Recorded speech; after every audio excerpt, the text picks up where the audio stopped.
Hello students, welcome to Pusa online classes and this lecture is based on current electricity. तो आज हम कुछ current electricity के numericals करेंगे। तो यहाँ पर जो न्यूमेरिकल नंबर 1 है, कहते हैं एक वायर है जिसका रेजिस्टेंस आर ओम है, जिसको मैंने स्ट्रेच कर दिया ट्वाइस इट्स ओरिजिनल लेंथ। तो कहता है इसका न्यू रेजिस्टेंस क्या होगा। तो बेटा याद रखिएगा, तो ये शॉर्ट ट्रिक है। कहता है जो न्यू रेजिस्टेंस होगा वो n square times original resistance के बराबर होगा।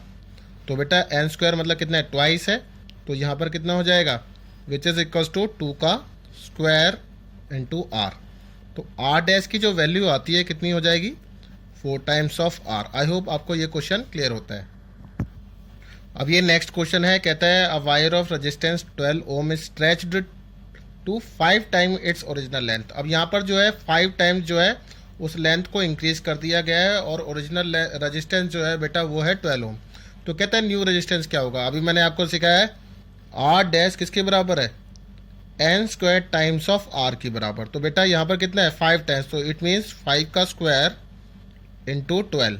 ओके, तो ये कितना हो जाएगा, 25 into 12 which is equal to, यहाँ पर हम क्या निकाल रहे हैं, न्यू रेजिस्टेंस निकाल रहे हैं। तो ये कितना हो जाएगा बेटा, 300 ओम। तो आई होप कि आपको ये क्वेश्चन क्लियर होता है। नेक्स्ट क्वेश्चन देखिए, this is our question number 3। कहता है कि a wire is drawn such that its radius changes from R to 2r। तो इसका मतलब क्या है कि इसका रेडियस इंक्रीज हो रहा है कितने से, आर से लेकर बेटा कितना बन गया, ये 2r की बराबर हो गया। ओके, अच्छा, तो एरिया जो इंक्रीज होगा वो कितने टर्म्स में हो जाएगा। तो जो बेटा एरिया इंक्रीज होगा वो कितना इंक्रीज हो जाएगा, पाई आर स्क्वायर के टर्म्स में, which is equal to 4 of A. ठीक है ना। तो लेंथ जो है वो डिक्रीज कर जाएगी। As you know that R क्या होता है, rho L by A. Area यहाँ पर क्या पुट कर सकते हैं हम, पाई आर स्क्वायर। तो अब यहाँ पर जो लेंथ का डिक्रीज हो जाएगा, एल कितना हो जाएगा, एल बाय 4 के टर्म्स में डिक्रीज हो जाएगा। तो देखिए, तो अब यहाँ पर क्या पुट करूँगा बेटा, आर डैश अपॉन आर। तो मुझे जो रजिस्टेंस निकालना है वो आर डैश है। तो रजिस्टिविटी तो कांस्टेंट है, उसको हटा देंगे, पाई को भी कांस्टेंट हटा देंगे। तो यहाँ पर बन जाएगा बेटा एल डैश अपॉन एल, अब ये बन जाएगा ए बाय ए डैश। ठीक है, तो यहाँ पर एल डैश की वैल्यू क्या है, विच इज इक्वल टू कितना, एल बाय 4, और एरिया कितना है यहाँ पर मेरे पास ए। तो किस में कन्वर्ट हो गया है एरिया, 4a में कन्वर्ट हो गया है। तो अब जो है यहाँ पर जो कट कटा के जो वैल्यू बनती है, ए से ए कट हो जाएगा, एल से एल कट हो जाएगा, which is equal to 1/16 of R. तो 1/16 टाइम्स जो है वो यहाँ पर न्यू रेजिस्टेंस होता है।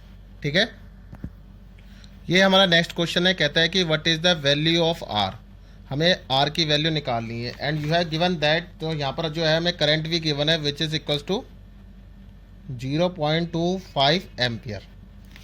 तो अब ये देखो, ये कहता है कि है ना, ये वाला जो रेजिस्टेंस है 10 ओम, 20 ओम एंड 60 ओम, ये तीनों कैसे लगे हुए हैं बेटा, पैरेलल में लगे हुए हैं। कैसे लगे हुए हैं बेटा, पैरेलल में। तो इनका जो रेजिस्टेंस निकलेगा, इनको मैंने मान लिया 1/r dash which is equals to 1/10, 1/20 and this is 1/60।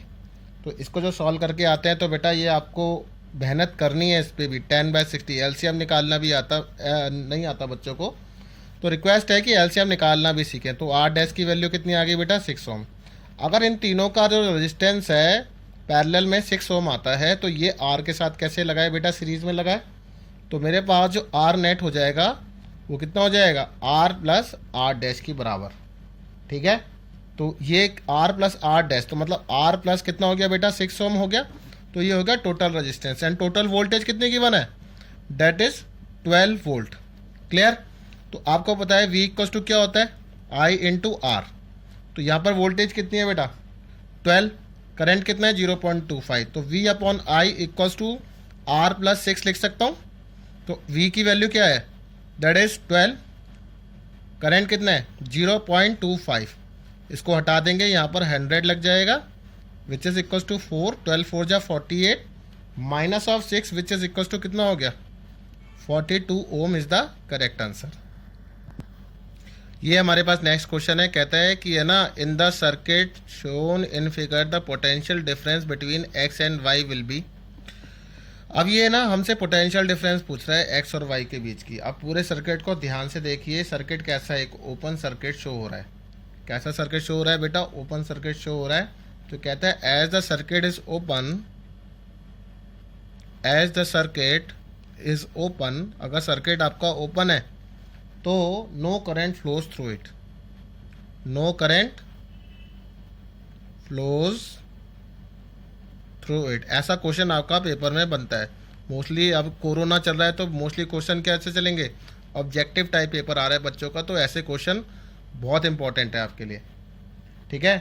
तो थ्रू इट लिख दिया बेटा मैंने। तो देयरफॉर जो पोटेंशियल डिफरेंस होगा बिटवीन एक्स वाई, वही किसकी बराबर होगा? EMF of the battery, EMF of battery कितना बेटा? विच इज इक्वल टू कितना? 120 वोल्ट। आई होप क्लियर होता है। अब यहाँ पर एक क्वेश्चन दे रखा है, कहता है कि ना ये हमें सर्किट कुछ मीटर ब्रिज का सर्किट बना रखा है और कहता है कि ये ना ए से सी तक की जो लेंथ है वो हमारे पास एक्स है, जिस टाइम मुझे नल डिफ्लेक्शन मिलती है। अब उन्होंने क्या क्वेश्चन दे दिया कि what will be the value if the radius of the wire A B is doubled. अगर मैं ए बी वायर का रेडियस को मैं डबल कर देता हूँ तो क्या फ़र्क पड़ेगा? तो ध्यान से देखिए, कहता है radius of wire A C, sorry resistance of wire A C divided by, हम ऐसे तो निकालते हैं मीटर ब्रिज के अंदर, बाय सी बी, ठीक है, विच इज इक्वल्स टू कितना? एक्स अपॉन 100 माइनस एक्स ही लिखोगे, ऐसे निकालते हैं मीटर ब्रिज का फॉर्मूला। अब वो कह रहा है कि अगर आप ए बी का रेडियस को डबल कर देते हैं तो both A C and C B decrease कर जाएगा, ठीक है। अगर आप इसको इंक्रीज कर देते हैं, यहाँ से यहाँ तक का जो इनका जो रेडियस है इस वायर का, उसको अगर आप इंक्रीज कर देते हैं तो रेजिस्टेंस ऑफ ए सी और resistance of C B decrease कर जाएगा। कहता है क्यों? क्योंकि आर क्या होता है? इनवर्सली प्रोपोर्शनल टू एरिया, और you know that pi are square, ठीक है ना। तो यहाँ पर मैं लिख देता हूँ कि आर जो होता है वो इनवर्सली प्रोपोर्शनल टू एरिया होता है, ठीक है ना। तो अगर ये इंक्रीज करोगे रेडियस तो रेजिस्टेंस क्या हो जाएगा बेटा? डिक्रीज हो जाएगा, ठीक है ना। तो कहता है but the ratio still remains equal to R1 by R2, क्योंकि इनकी रेशियो कैसी रहेगी? जैसी पहले से है वैसे ही रहेगी, ठीक है ना। तो रेजिस्टेंस कर रिमेन सेम रहेंगे, इस पर कोई भी चेंज नहीं आएगा। तो बैलेंस लेंथ जो ए एक्स है वही हमारी ए एक्स ही रहेगा, तो ये अनअफेक्टेड रहेगा। तो आंसर क्या है बेटा? Balancing length A C equals to X remains unaffected, ठीक है। तो ये बातें आपको याद रखनी है। तो आज के लेक्चर में हमने जो भी न्यूमेरिकल्स करें, रिक्वेस्ट है इसको ध्यान से करिएगा। Thank you very much.